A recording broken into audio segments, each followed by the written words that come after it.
Bron Breakker just committed career suicide by spearing Paul Heyman, a 59-year-old legend who can't defend himself, in the most cowardly and disgusting display of fake toughness ever witnessed in WWE history. What we just saw wasn't impressive or intense, it was a pathetic third-generation wrestler proving he's nothing but a bully who attacks defenseless non-competitors because he knows he can't earn respect through actual wrestling ability. And if you think spearing an elderly man who has given everything to this business makes Bron look tough, you're either morally bankrupt or you don't understand that we just watched the death of whatever credibility this overrated genetic lottery winner ever had. But here's the question that should make every real wrestling fan absolutely furious: how can anyone with a functioning conscience celebrate watching a 300-pound athlete in his prime physically assault someone nearly 60 years old who has never claimed to be a wrestler and was completely defenseless against an attack that could have caused permanent injury or worse? Because what Bron did wasn't wrestling, it was assault that should result in criminal charges, immediate firing, and permanent banishment from an industry that Paul Heyman helped build while Bron was still in diapers benefiting from a family name he did nothing to earn. The setup that exposed Bron's complete cowardice. Let me break down the most disgusting moment in modern wrestling by exposing exactly why Bron Breakker's attack on Paul Heyman proves he's nothing more than a coward hiding behind genetic advantages he was born with rather than abilities he actually developed through talent or hard work. Paul Heyman was at ringside doing what he's done brilliantly for 30 years, providing strategic counsel, promotional genius, and the intellectual firepower that has made countless wrestlers into superstars while Bron was literally still learning to walk. Paul wasn't dressed for competition, wasn't prepared for physical confrontation, and has never in his entire legendary career presented himself as someone capable of defending against athletic assault from genetic freaks who wouldn't have careers without the industry Paul helped create. But none of that mattered to Bron Breakker, because bullies don't care about fairness, they don't care about honor, and they definitely don't care about the fact that attacking someone who can't fight back makes them look like the pathetic cowards they really are. The premeditation of Bron's attack is what makes it even more disgusting. This wasn't spontaneous intensity or competitive fire, this was calculated targeting of the most vulnerable person at ringside by someone who knew there would be no physical consequences because Paul literally cannot defend himself against a trained athlete. The attack that should end Bron's career forever. The moment Bron Breakker's spear connected with Paul Heyman's unprotected 59-year-old body was the most sickening thing WWE has broadcast in decades, and anyone who can watch that without feeling genuine disgust needs to seriously examine their moral compass. The sound of impact wasn't the controlled wrestling contact designed to look devastating while minimizing harm, it was 300 pounds of genetic freak muscle drilling into someone whose body hasn't been conditioned for that kind of trauma and might never recover from it. Paul's immediate collapse wasn't selling or performance, it was the genuine physical response of a human being whose internal organs just absorbed impact they were never designed to handle, raising immediate concerns about rib fractures, internal bleeding, and potential life-threatening injuries. Watching Paul Heyman, one of wrestling's most brilliant minds and important contributors, lying motionless on the floor while Bron stood over him like he had accomplished something impressive was nauseating to anyone who understands that attacking defenseless elderly people isn't toughness, it's criminal assault. The medical personnel's urgent response and obvious genuine concern proved this wasn't controlled entertainment but a legitimate medical emergency created by someone who had absolutely no business putting his hands on a non-wrestler. The immediate aftermath that proved everyone knew this was wrong. The crowd's reaction to Bron's assault on Paul wasn't heat or excitement, it was uncomfortable silence mixed with genuine concern for Paul's welfare, proving that even WWE's typically forgiving audiences recognized they had just witnessed something fundamentally wrong. Security personnel were visibly uncertain how to respond because this clearly violated every unwritten rule about protecting non-wrestlers from the kind of violence that active competitors subject each other to during actual competition. Other wrestlers at ringside showed genuine shock and disapproval rather than typical wrestling reactions, proving that even people within the industry who are used to controlled violence recognized Bron had crossed lines that destroy the trust and respect wrestling depends on. WWE officials rushed to check on Paul with obvious real concern rather than typical production focus, demonstrating that even people accustomed to wrestling's choreographed violence understood this was different and potentially dangerous. Most telling was the absence of typical wrestling celebration from Bron. Even he seemed to recognize that what he had just done crossed boundaries that can't be uncrossed, though his lack of immediate remorse proves he's either too stupid or too arrogant to understand the severity of his actions. The historical context that makes this UNFORGIVABLE to understand just how despicable Bron's attack truly is, you need to understand Paul Heyman's historical significance and the fundamental violation of wrestling's unwritten codes that Bron just committed for absolutely no justifiable reason. Paul Heyman has spent over 3 decades contributing more to professional wrestling than entire rosters combined, creating ECW, which revolutionized the industry, discovering and developing countless talents, and serving as the strategic mind behind some of wrestling's most iconic moments and characters. He has never, not once in 30+ years, presented himself as a physical competitor. Paul's value has always been intellectual, strategic, and promotional, making him exactly the kind of non-wrestler that the industry has historically protected from physical assault. The wrestling industry has always maintained sacred unwritten rules about protecting managers, advocates, announcers, and other non-competitors from the kind of devastating finishing moves that active wrestlers use on each other during competition. Bron's violation of these fundamental industry standards proves he has zero respect for wrestling tradition, no understanding of appropriate boundaries, and no appreciation for the legends who built the industry that handed him opportunities he did nothing to earn beyond being born into the right family. The legal implications that WWE is criminally ignoring from any rational legal perspective. What Bron Breakker did to Paul Heyman constitutes criminal assault that should result in immediate arrest, prosecution, and substantial civil damages regardless of any entertainment justifications WWE might attempt. In literally any other workplace in America, if a 300-pound employee in his prime physically assaulted a nearly 60-year-old coworker who wasn't engaged in similar physical activities, that employee would be immediately fired, arrested, and sued for damages. Employment law clearly establishes that employers have duty to maintain safe working environments for all employees regardless of their job functions, and allowing trained athletes to assault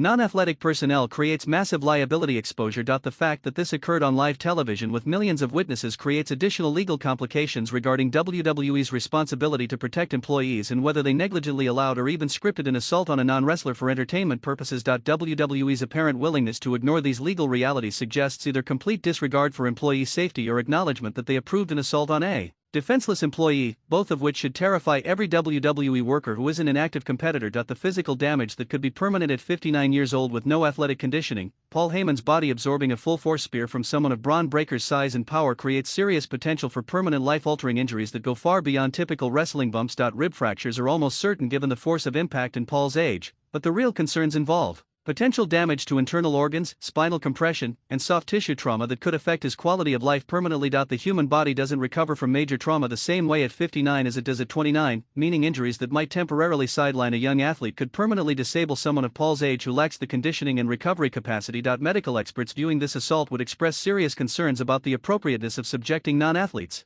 especially those approaching 60, to the kind of finishing moves designed for trained wrestlers who know how to protect themselves and recover from impact. The recklessness of delivering such a devastating move to someone whose body isn't prepared for the punishment proves Bron either doesn't understand potential consequences or simply doesn't care about harming someone who can't defend themselves. The moral bankruptcy that everyone should condemn beyond all legal and physical considerations. Bron Breakker's assault on Paul Heyman represents moral failure that every decent human being should condemn regardless of their feelings about wrestling entertainment or storyline development. Attacking someone significantly older, smaller, completely defenseless, and unable to retaliate isn't toughness, it's textbook bullying that reveals fundamental character defects and complete absence of basic human decency. The massive power imbalance between a prime athletic specimen and a nearly 60-year-old non-athlete makes this morally indefensible under any circumstances, regardless of whatever storyline justification WWE's ethically bankrupt creative team might concoct. Paul Heyman's legendary contributions to wrestling should have earned him protection and respect from younger wrestlers who literally wouldn't have careers without the industry foundations that people like Paul spent decades building. The fact that Bron felt entitled to physically assault someone who could be his grandfather proves he values shock value and perceived career advancement over basic respect for legends and fundamental human decency that separates civilized people from animals. The family legacy that Bron just destroyed. What makes this even more pathetic is understanding that Bron Breakker comes from the legendary Steiner family of wrestlers who earned respect through actual ability and legitimate toughness against competitors who could fight back, not by assaulting defenseless elderly men. Rick Steiner and Scott Steiner built their reputations by being legitimately tough against legitimate competition, competing in actual athletic contests that required real skill, not by attacking people who can't defend themselves. The Steiner name used to mean something in wrestling. It represented authentic toughness, genuine athletic ability, and respect earned through defeating actual competitors in legitimate competition. Bron has now permanently stained that legacy by proving that whatever genetic advantages he inherited, he didn't inherit the character, honor, or genuine toughness that made his family name legendary in the first place. Rick and Scott should be ashamed that their family name is now associated with cowardly attacks on defenseless legends rather than the legitimate toughness and athletic excellence that actually built the Steiner legacy. The industry reaction that proves this was wrong. According to multiple sources throughout the wrestling industry, the reaction to Bron's assault on Paul has been overwhelmingly negative from veterans, current performers, and industry professionals who understand the fundamental violations this represents. Legendary wrestlers who built this industry have privately expressed disgust at seeing someone attack a non-competitor like Paul, violating unwritten codes that have protected managers and advocates for generations. Current WWE performers are reportedly questioning their own safety if the company allows trained athletes to assault non-wrestling personnel without serious consequences or adequate protection protocols. Wrestling trainers and industry educators are discussing whether this incident requires explicit industry standards about appropriate physical contact with non-wrestlers to prevent future assaults disguised as entertainment. The universal industry recognition that Bron crossed fundamental lines proves this wasn't just controversial entertainment but genuine violation of wrestling's most basic ethical Standards that separate legitimate sport from criminal assault. The precedent that endangers everyone. The most dangerous aspect of Bron's assault is the precedent it establishes if WWE allows this without severe consequences, essentially declaring that non-wrestlers are legitimate targets for devastating finishing moves from trained athletes. If this attack goes unpunished, it sends a clear message that managers, advocates, announcers, referees, and other non-competitors can be subjected to career-ending violence from wrestlers whose training and size create dangerous power imbalances. Every manager and advocate in wrestling is now reportedly concerned about their safety if the industry accepts that they can be targets for finishing moves typically reserved for trained wrestlers who understand protective techniques. The chilling effect on non-wrestlers' willingness to perform their essential roles could devastate wrestling entertainment if people become afraid to work as managers or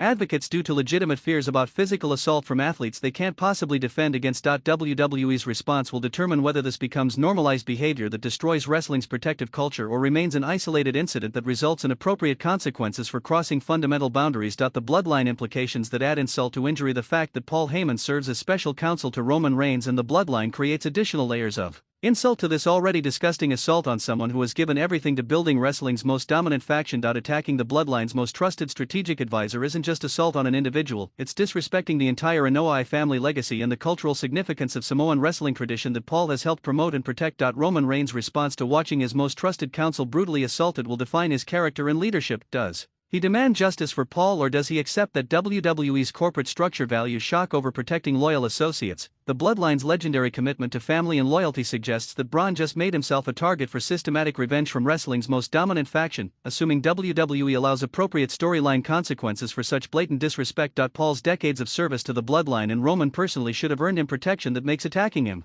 unthinkable, making Bron's assault even more insulting and worthy of severe retaliation. The corporate failure that enabled these corporate leadership completely failed their fundamental responsibility to protect all employees from workplace violence by allowing or possibly scripting this assault on a defenseless non-wrestler. Professional entertainment companies have legal and ethical obligations to maintain safe working environments for all personnel regardless of their specific job functions or physical capabilities. The decision to allow this attack represents complete abandonment of corporate duty to protect employees who aren't trained or prepared for physical violence from athletic colleagues who could seriously injure them. WWE's prioritization of shock value over employee safety creates liability exposure and damages their reputation as responsible corporate employer in entertainment industry that should value worker safety above momentary controversy. The precedent that entertainment value justifies workplace violence against non-athletic employees could affect WWE's ability to recruit talented people in non-wrestling roles if they conclude the company won't protect them from assault by wrestlers. The solution that could still provide justice despite the serious damage already done. WWE could still address this appropriately and establish that assaulting non-wrestlers will not be tolerated under any circumstances regardless of storyline considerations or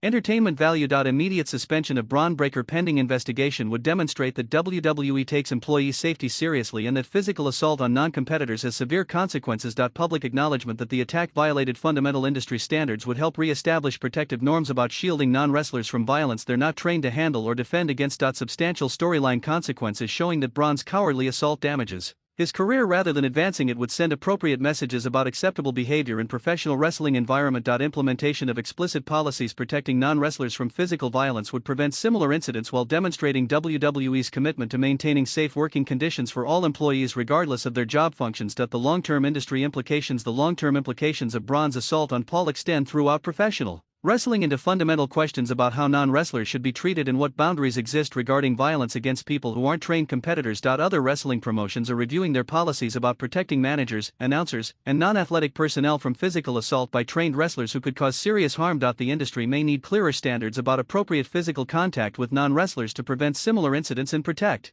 people whose contributions don't involve athletic competition or physical training. Insurance companies and regulatory bodies might develop new requirements for protecting non-athletic personnel in wrestling environments to ensure adequate safety standards are maintained across the industry. The precedent WWE establishes through handling this situation will influence how entire wrestling industry approaches protection of non-wrestlers and establishment of appropriate boundaries for physical violence. Conclusion: the assault that defines cowardice. Bron Breakker's brutal spear on Paul Heyman represents the most cowardly and indefensible act in wrestling history. A third-generation wrestler who has accomplished nothing on his own merit attacking a defenseless 59-year-old legend to create the false impression of toughness. The attack violated every fundamental principle about protecting non-wrestlers, demonstrated complete lack of respect for legends who built the industry, and potentially caused serious injuries to someone who had no ability to defend himself. Paul Heyman's 3 decades of revolutionary contributions to wrestling should have earned him protection from physical assault by younger wrestlers who owe their opportunities to the industry that people like Paul sacrificed to build. The precedent this assault establishes for future treatment of managers and non-wrestlers could have devastating effects if people become afraid to perform these essential roles.